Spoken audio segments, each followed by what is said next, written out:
En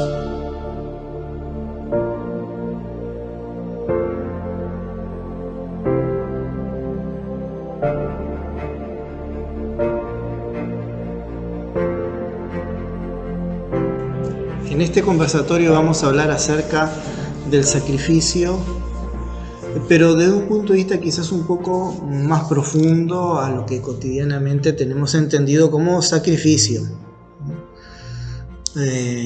Para empezar tenemos que definir algunas cuestiones, como por ejemplo el sacrificio desde el punto de vista etimológico. Desde el punto de vista etimológico, sacrificio viene de sacrum officio, es decir, el cumplimiento de un oficio sagrado.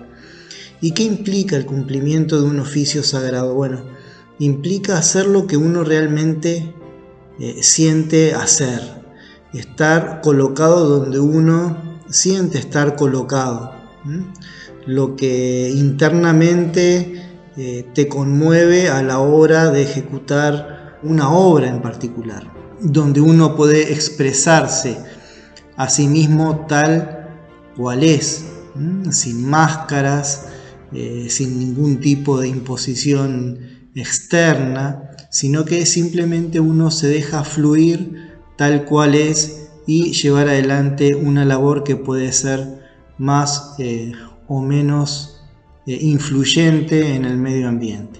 Cuando estamos hablando del cumplimiento de una misión en particular o de un oficio sagrado, precisamente estamos hablando de esto, hacer lo que uno siente profundamente hacer en bien de sí mismo y también en bien de la comunidad, del medio ambiente, o también desde un punto de vista un poco más genérico en relación a todo lo que nos rodea.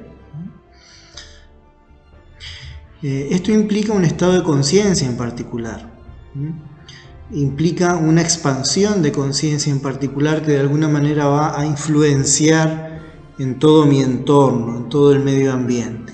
Es decir, que la misión en particular o el oficio sagrado que uno va a desempeñar está en relación directa con la propia expansión de conciencia.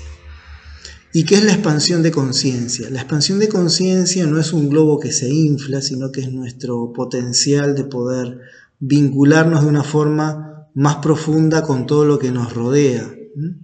Es ese vínculo interno que nos conecta con lo de afuera en un movimiento siempre pendular.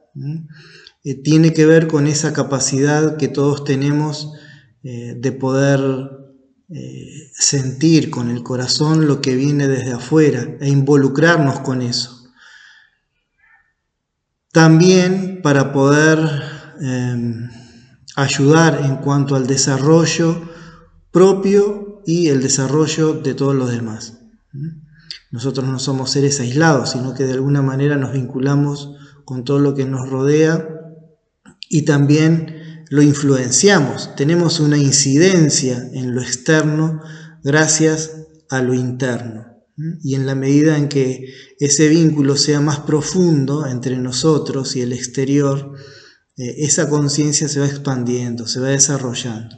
Cuando estamos hablando del propósito de vida o de la misión cósmica, estamos diciendo de que esta misión o este propósito de vida se encuentra en una relación directa con nuestra expansión de conciencia.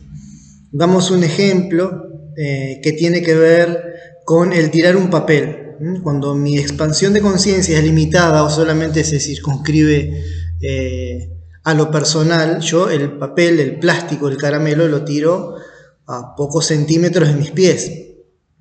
Cuando mi expansión de conciencia se va haciendo cada vez mayor, el papelito del caramelo lo tiro a 10 metros, 15 metros.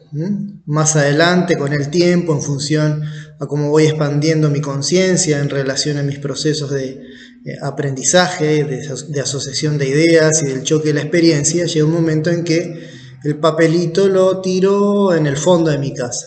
Y más adelante, después de un tiempo de haber aprendido lo suficiente, de haber tomado contacto realmente con todo lo que se encuentra en mi entorno, Ya directamente cuando voy al restaurante y pido comida para llevar a casa, solicito de que esta comida no sea empaquetada en plástico, por ejemplo. Ahí ya tengo una conciencia que no solamente abarca lo individual, sino que también abarca también lo colectivo. Pienso en el otro, en los demás, además de pensar en mí mismo.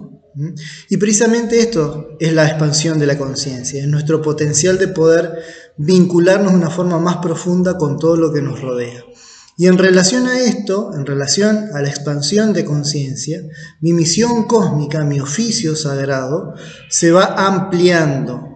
Cuanto más amplia es mi conciencia se expande cada vez más y más, gracias a la asociación de ideas y al choque de la experiencia, por medio de procesos de aprendizajes para la comprensión, mi misión cósmica va cambiando, va mutando con el tiempo, se va haciendo más profunda de tal manera de poder incidir de una forma más profunda, más acentuada en el medio ambiente en el cual me desenvuelvo, porque precisamente una misión cósmica es mi capacidad de poder incidir en el medio ambiente. La misión cósmica de una hormiga quizás esté supeditada a 3, 4, 5, 10 metros a la redonda, pero la misión cósmica de un maestro ascendido, por ejemplo, quizás trasciende al propio planeta Tierra.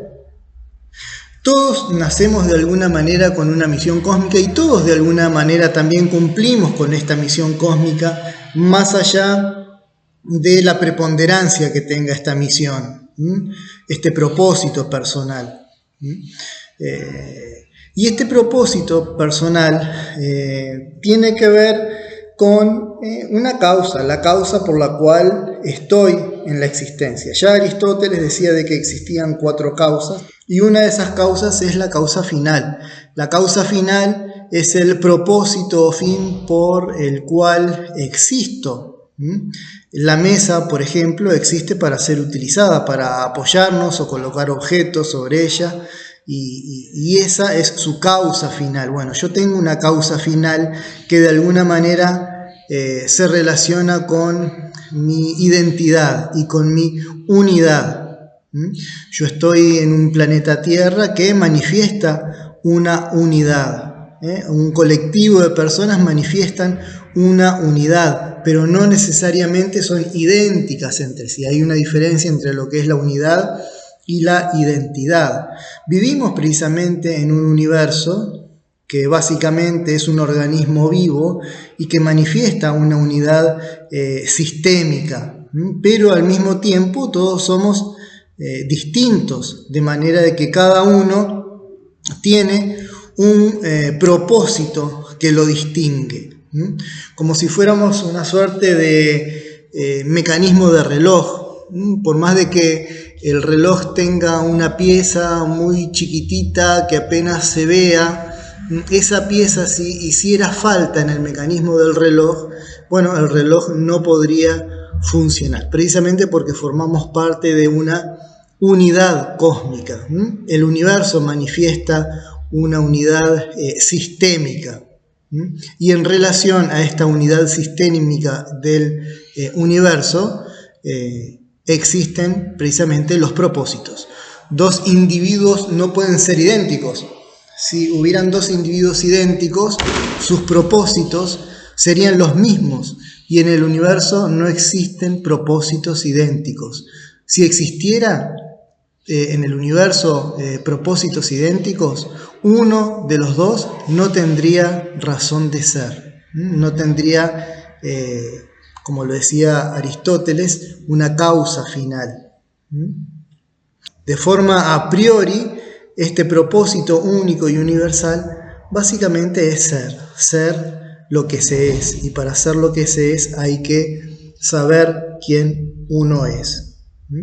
Y en este camino de saber quién uno es, de conocerse a sí mismo, de ampliar su conciencia por medio de la comprensión, de la asociación de ideas y del choque de la experiencia, vamos transitando un camino donde a veces nuestra conciencia fluctúa con el tiempo y podemos apreciar en nosotros una inconsciencia activa a veces, que es cuando tiramos el papelito a 10 centímetros de nuestros pies, y una conciencia colectiva cuando ya nuestra conciencia, valga la redundancia, se ha expandido, es decir, que pasamos de una inconsciencia activa a una conciencia colectiva en la cual nos sentimos totalmente involucrados, inmersos, integrados, vinculados a todo lo que nos rodea de una forma tan profunda que comenzamos a incidir en todo lo que nos rodea por medio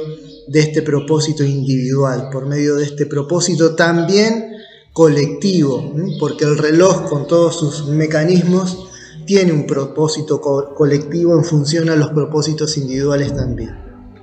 Y en este sentido, la misión se va transformando en relación directa con nuestra conciencia y con el tiempo. Mi misión de vida, mi propósito de vida hoy, seguramente no sea el mismo propósito de vida que vaya a tener dentro de, 10 años. Y en este sentido, los tiempos han cambiado. Los sacrificios de hoy no son como los sacrificios de antes. Los de antes sí, que eran sacrificios y que involucraban determinados aspectos del ser que tenían que ver no solamente con el propio desarrollo, sino que también hasta con la muerte, con el abandonar la existencia, por lo menos en estas dimensiones. Entonces tenemos que el concepto de sacrificio ha evolucionado a lo largo del tiempo de forma muy significativa. Desde los antiguos rituales hasta la cultura contemporánea, la idea central de ofrecer algo valioso para poder obtener un bien mayor, ya sea individual o colectivo, ha cambiado, pero sigue siendo persistente. Todavía lo estamos viviendo.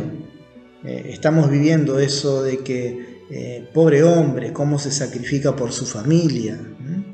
Qué increíble esta persona, cómo se sacrifica por su trabajo, o por los ideales que tiene. Es una persona muy sacrificada. Y en este sentido, la persona que cumple una misión sagrada o que la siente como tal, o que siente esta labor como tal, no es cualquier persona. No cualquier cosa podía ofrecerse como víctima propiciatoria, digamos, para el cumplimiento de un rol trascendental que tenía que ver con el vínculo con la divinidad. Antiguamente, quien era entregado al sacrificio debía cumplir ciertas características. En principio, muchos de estos elementos sacrificiales eran reyes. Cuando habían situaciones críticas, como por ejemplo desastres naturales o crisis sociales, se creía que el sacrificio del rey podía de alguna manera apaciguar a los dioses y restaurar el equilibrio que se había perdido. De ahí que en el cristianismo, por ejemplo, un rey debió ser sacrificado para quitar el pecado del mundo, y nada menos que el propio Hijo de Dios vino a cumplir con este objetivo. Y en este sentido, dentro del judaísmo, no era nuevo en estos tiempos la práctica del sacrificio. Ya desde muy antiguo esta existía entre los escitas, entre los germanos, entre los escandinavos. Otro requisito que debía cumplir quien iba a ser sacrificado era la pureza moral y la pureza física. Tanto hombres como mujeres debían ser castos, ser vírgenes, ser seres sin defectos físicos. Esta perfección se entendía como un reflejo de su aptitud para representar a la comunidad, al colectivo ante Dios. Y en este sentido lo perfecto, es decir, Dios solo debía recibir a lo perfecto, a humanos o animales o cosas que fueran puras. Por ejemplo, el cordero que quita el pecado del mundo, aquel chivo expiatorio que era incinerado, era prendido fuego para que sus vapores, sus llamas y el humo ascendieran hacia Dios, debía ser recién nacido.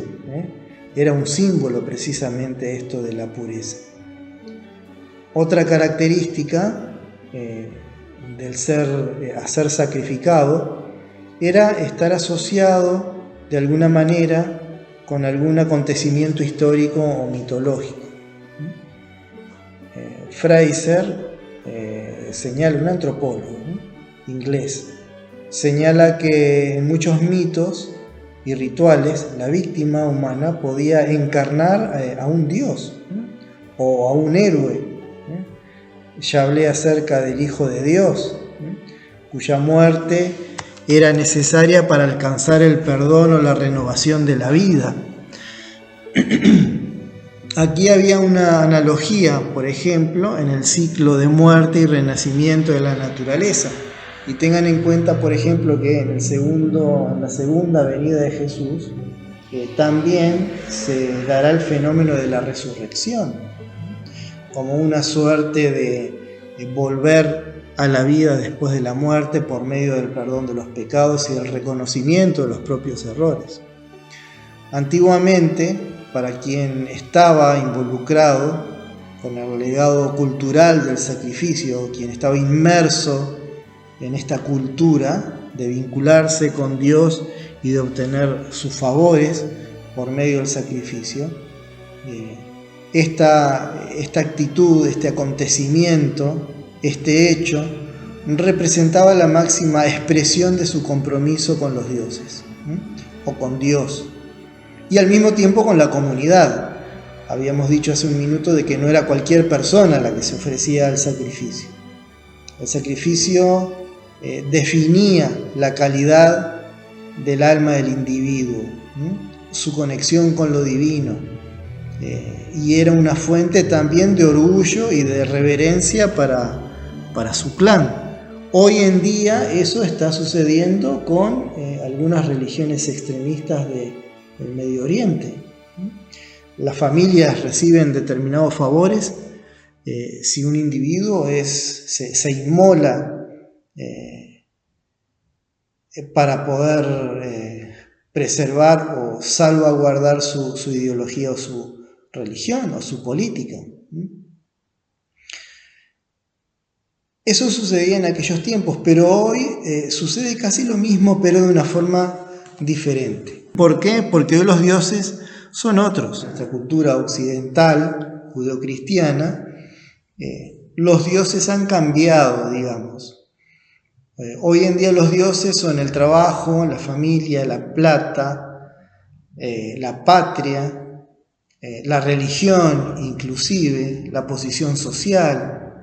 Hasta un equipo de fútbol puede llegar a ser el dios de un colectivo humano. Estos nuevos dioses no exigen la muerte del cuerpo, en principio. Exigen el tiempo del individuo, su tiempo, su compromiso con la causa. Que es otra forma al mismo tiempo de drenar paulatinamente su energía vital. El tiempo se relaciona con nuestra vitalidad y de alguna manera entregar nuestro tiempo a una causa en particular implica entregar de alguna manera nuestra vida. Esto ahora es totalmente aceptado por el occidental, y las recompensas también son morales y llevan adelante una recompensa que tiene que ver con la admiración en cuanto a los hechos del sacrificio por parte de, por ejemplo, un trabajador. Es decir, que las recompensas morales y la admiración son la consecuencia inmediata del sacrificio en nuestra cultura. El contexto social occidental valida esto. siempre que exista obviamente una sintonía entre el individuo que se sacrifica y los testigos inmediatos, como pueden ser sus familiares, amigos, conocidos, el entorno social cercano, próximo a este individuo. El asunto es cuando hay un desfasaje, cuando no hay una sintonía entre quien se entrega al sacrificio por una creencia en particular y su entorno social inmediato, como por ejemplo hablamos de la familia, de los amigos, de su medio ambiente social próximo. Aquí aparece el conflicto. El conflicto verdadero emerge cuando se produce un desajuste en la energía del compromiso, cuando la pasión y la dedicación de quien se sacrifica no encuentran eco en su entorno más cercano, como puede ser la familia. Aquí aparecen los replanteos, aquí aparecen las justificaciones por el lado de quien se va a sacrificar o se está sacrificando en vida. Por un partido político, por ejemplo, por un equipo de fútbol. Empiezan las justificaciones y comienzan los reproches al no poder entender la situación del individuo que se está sacrificando. Y bueno, el conflicto conduce a eso, ¿no? La falta de armonía entre las creencias y la intensidad con la que se viven estas experiencias puede generar una desconexión profunda. El individuo se desconecta del medio ambiente social, de su familia, pierde inclusive la familia. En este espacio de acción, el sacrificio personal no es comprendido ni tampoco valorado en su justa medida, por lo menos desde el enfoque del individuo que anhela sacrificarse. Si bien es reconocido en algunos ámbitos, como por ejemplo en su propia religión, en su propio partido de fútbol o equipo de fútbol, mejor dicho, o en su trabajo, no es reconocido en otros ámbitos que sean más íntimos, como por ejemplo la familia. La familia no valora de la misma manera lo que este sujeto está llevando adelante por medio de sus acciones y lo que esta persona intenta realizar o intenta mostrar en los demás qué es lo que puede hacer o puede alcanzar. Si alguien entrega su vida a una creencia religiosa, política o cultural y no es compartida por su círculo cercano o no es vivida con la misma intensidad, el conflicto, estalla. La persona se ve a sí misma como un incomprendido. Otros lo ven como un desequilibrado, alguien que no valora a su familia, por ejemplo. Que no valora su comunidad o que no valora inclusive los logros que ha alcanzado a lo largo de su vida. Se dice de que esta persona ha perdido el rumbo, que ha dejado de ser normal, claro, normal en relación al comportamiento del medio ambiente que no acepta la transformación de este individuo y lo que está llevando adelante con tanta pasión. Y en este sentido a veces es contradictorio cuando en el seno de algunos grupos místicos se pregona el cuidado de la familia, pero al mismo tiempo se premia y se estimula el sacrificio para el cumplimiento de un objetivo, donde el amor a la misión, a este sacrificio, a este oficio sagrado, se superpone al amor de las personas más cercanas. Estas contradicciones son muy visibles en algunos grupos místicos religiosos. Y al mismo tiempo, estas contradicciones son los efectos de la falta de límites, de no tener claro cuáles son las fronteras. Y esto tiene que ver precisamente porque no hay fronteras definidas, las fronteras se han diluido, y esto, la dilución de las fronteras, permiten la invasión del otro, ¿no? De la religión, por ejemplo, la invasión de la religión donde no hay religión. Y esto generalmente sucede en el núcleo intrafamiliar. El individuo se siente tan comprometido con la misión que las fronteras se diluyen, no hay forma de poder establecer límites claros, y bueno, y el individuo termina alejándose de su familia si es que no reacciona a tiempo. Espero que les haya interesado, que les haya gustado, y estamos en contacto para una nueva conversación en este sentido. Gracias por escuchar.